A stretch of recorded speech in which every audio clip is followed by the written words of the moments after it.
ഇന്നത്തെ വർത്തമാന കാലഘട്ടത്ത് നമ്മളൊക്കെ ഹറാമിന്റെ പിറകെ പരക്കം പായുകയാണല്ലോ. അള്ളാഹു നമ്മളെ കാത്തിരക്ഷിക്കട്ടെ. മനുഷ്യ ജീവിതം ഈ ദുനിയാവിലും ആഖിറത്തിലും നമ്മൾ രക്ഷപ്പെടാ അള്ളാഹു കാണിച്ച മാർഗമാണ് തഖ്വ അഥവാ സൂക്ഷ്മത എന്ന് പറയുന്നത്. ആ സൂക്ഷ്മതയാണോ ഇന്ന് നമുക്ക് നഷ്ടപ്പെട്ടു പോയിരിക്കുന്നത്. എവിടെ നോക്കിയാലും ഹറാമാണല്ലോ. എന്തെല്ലാം തോന്നിവാസങ്ങളാ നമ്മുടെ സമുദായങ്ങൾ കാണിച്ചു കൂട്ടുന്നത്.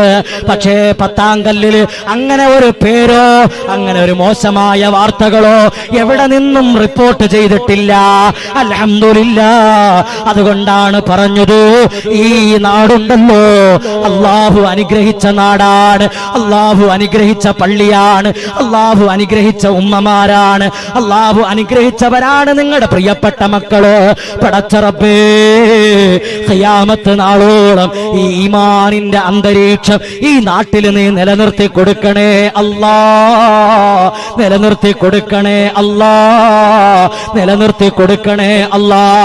പരിശുദ്ധമായ ഖുർആൻ ഉണ്ടല്ലോ, നാം നെഞ്ചേറ്റേണ്ടുന്ന പരിശുദ്ധമായ ഖുർആൻ. ആ ഖുർആനിൽ ആവർത്തിച്ച്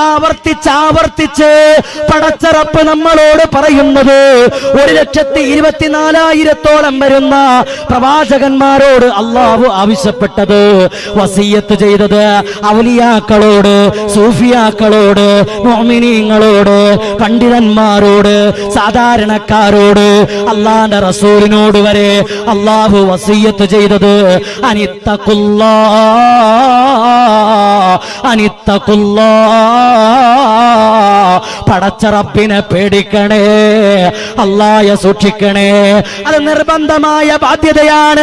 അതുകൊണ്ടാണോ എല്ലാ വെള്ളിയാഴ്ചയും പത്താങ്കല്ല് മുസ്ലിം ജമാഅത്തിന്റെ മിമ്പറിനകത്ത് നിന്ന് ബഹുമാനപ്പെട്ട അൻവർ മന്നാനി ഉസ്താദ് വിളിച്ചു പറയുന്നത്, ഇത്തഖുല്ലാഹ് അയ്യുഹന്നാസ്. അല്ലയോ ജനങ്ങളെ, ഇത്തഖുല്ലാഹ്.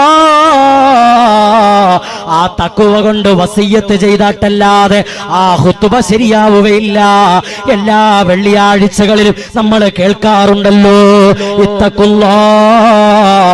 അല്ലാഹനെ സൂക്ഷിക്കണേ മുഅ്മിനീങ്ങളെ, അല്ലാഹയെ സൂക്ഷിക്കണേ മുഅ്മിനീങ്ങളെ. പടച്ച റബ്ബ് നമ്മളെ കാത്തിരക്ഷിക്കട്ടെ. അത്രത്തോളം ഗൗരവമുള്ള വിഷയമാണ്. അല്ലാഹു നമ്മളെ കാത്തിരക്ഷിക്കട്ടെ.